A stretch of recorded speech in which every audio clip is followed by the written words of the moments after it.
Have you ever gone back to a place from your childhood and just felt that something was off? Like everything is, I don't know, smaller somehow?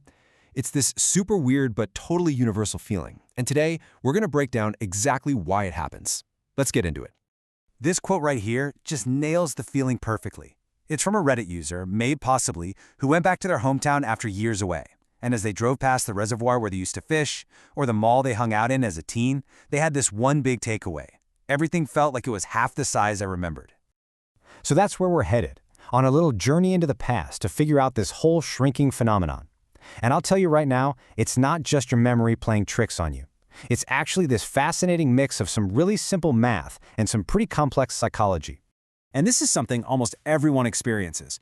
I mean, people talk about their old elementary school hallways, which used to feel like they went on forever, but now they just feel normal.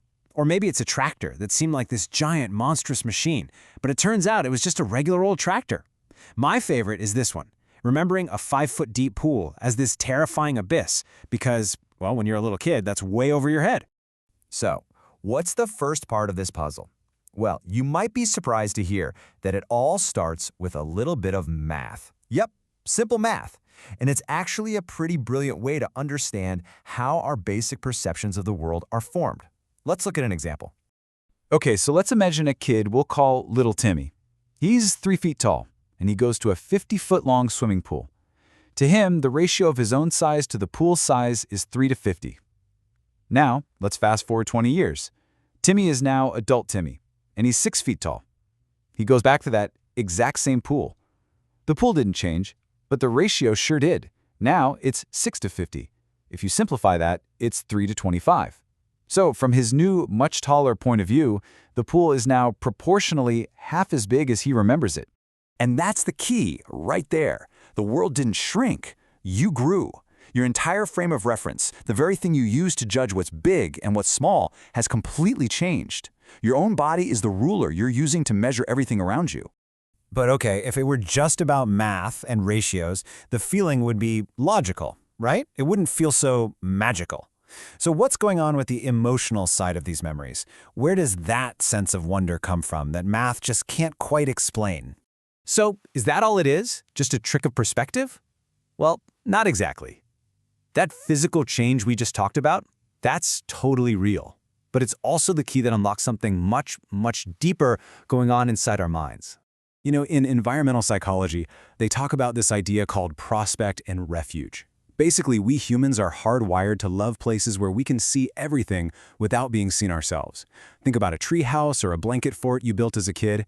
Those little spots gave you the perfect mix of a great view, that's prospect, and a feeling of being safe and hidden, that's refuge. So when we go back to those places as adults, they seem even smaller, which just makes that cozy, safe feeling we remember even stronger. All right, now we're going to peel back the final, and maybe the most powerful layer of this whole thing. It turns out our brains, well, they aren't always telling us the truth. There's a specific cognitive bias at work that's actively rewriting our own history, making those old places feel not just smaller, but also way better than they might have actually been. It's called rosy retrospection, and it's the official term for what we casually call looking at the past through rose-colored glasses. It's a real, documented thing where our brains systematically filter out the bad stuff and turn up the volume on the good stuff. It makes us remember the past as being way more awesome than it actually was while we were living it. So you have to ask, why would our brains do this? Well, it's not trying to trick you. It's actually trying to help you.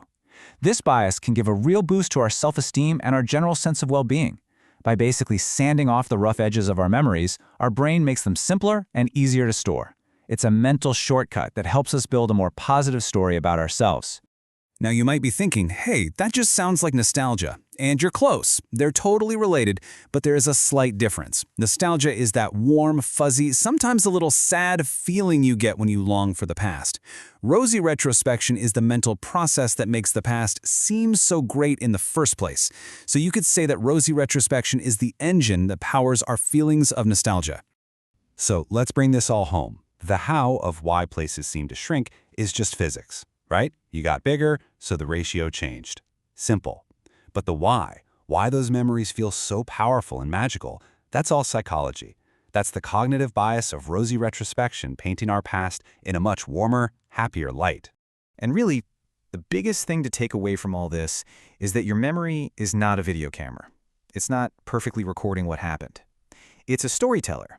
It rebuilds the past. It edits things. It adds an emotional filter. And it creates a story that helps you feel good in the present. And that leaves us with one last, pretty big question to chew on. If your memory is a story that's being edited and curated by your own mind, it's probably worth asking yourself, what story is your mind telling you?